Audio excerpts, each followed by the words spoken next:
ഒരിക്കൽ മോനും ഭാര്യയും കൂടെ ഷോപ്പിങ്ങിന് ഇറങ്ങുവാണ്. അപ്പോൾ അമ്മ അവിടെ ഇരിപ്പുണ്ട്, മകൻ്റെ അമ്മ.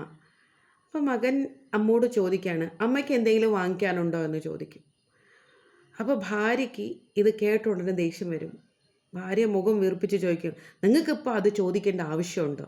ഇനിയിപ്പോൾ വരും വലിയൊരു ലിസ്റ്റ് എന്ന് പറയും. അപ്പോൾ ഭർത്താവ് പറയും, സാരമില്ല, അവർക്ക് എന്തെങ്കിലും ആവശ്യമുണ്ടെങ്കിൽ ഞാനല്ലേ വാങ്ങിച്ചു കൊടുക്കേണ്ടത്, അവരോട് ചോദിച്ചല്ലേ, കുഴപ്പമൊന്നുമില്ല, നീ ദേഷ്യപ്പെടാതിരിക്കുന്നു പറയും. കുറച്ച് കഴിയുമ്പോഴത്തേക്ക് അമ്മ ഒരു ലിസ്റ്റുമായിട്ട് വരും. മകൻ്റെ കയ്യിൽ ആ ലിസ്റ്റ് കൊടുക്കും. അപ്പോൾ ആ ലിസ്റ്റ് കണ്ട ഉടനെ ഭാര്യ പറയും, ഇപ്പോൾ മതിയായോ, ഞാൻ പറഞ്ഞതല്ലേ അവരൊരു ലിസ്റ്റ് അങ്ങ് കൊണ്ട് തരുമെന്ന് എന്ന് പറഞ്ഞിട്ട് ആ ലിസ്റ്റ് മടക്കി പോക്കറ്റിൽ വെച്ച് ഹസ്ബൻഡും വൈഫും മകനും ഭാര്യയും ഷോപ്പിങ്ങിന് പോകും. എല്ലാ ഷോപ്പിങ്ങും ചെയ്ത് കഴിയുമ്പോഴാണ് ഓർമ്മ വരുന്നത് മകന്, അയ്യോ അമ്മ ഒരു ലിസ്റ്റ് തന്നിട്ടുണ്ടായിരുന്നല്ലോ, എന്താണ് ആ ലിസ്റ്റിൽ എഴുതിയിരിക്കുന്നത്, അവർക്കും കൂടെ ആ സാധനങ്ങൾ വാങ്ങിക്കേണ്ടതെന്ന് നോക്കി ലിസ്റ്റ് ഓപ്പൺ ചെയ്ത് നോക്കും. ലിസ്റ്റ് ഓപ്പൺ ചെയ്ത് നോക്കുമ്പോഴാണ് അമ്മ അതിനകത്ത് എഴുതി വെച്ചിരിക്കുകയാണ്, മക്കളെ ആ ഷോപ്പിങ്ങിൽ പോകുമ്പോൾ ഏതെങ്കിലും കടയിൽ ഇച്ചിരി സമയം കിട്ടുവാണെങ്കിൽ ഒന്ന് വാങ്ങിച്ചുകൊണ്ട് വരണേ എന്ന് പറയും. ഒരുപാട് നാളായി ഞാൻ എൻ്റെ മകൻ്റെ അടുത്ത് ഇരുന്ന് ഇത്തിരി സംസാരിച്ചിട്ട്, കുറച്ച് വെള്ളം അവൻ്റെ കൂടെ ഇരുന്ന് കുടിച്ചിട്ട് കാലങ്ങളായി.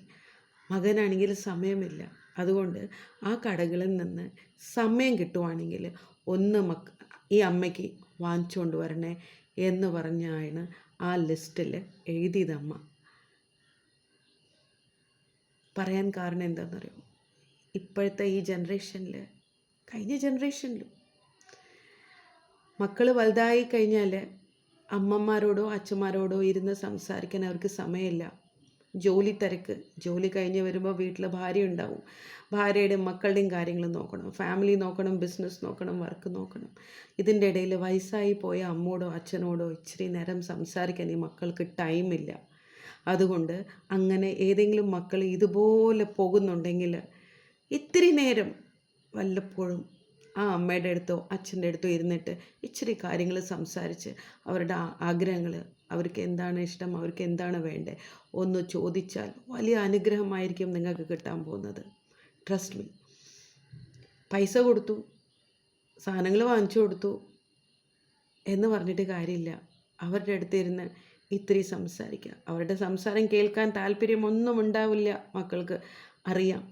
എന്നാലും അവർക്ക് കുറേ കാര്യങ്ങൾ പറയാനുണ്ട്, അവരോട് മിണ്ടാനും പറയാനും ആരുമില്ല, മക്കളല്ലാതെ വേറെ ആരാ ഉള്ളത്.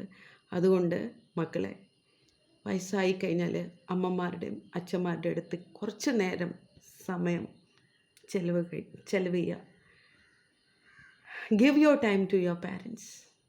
It's a blessings.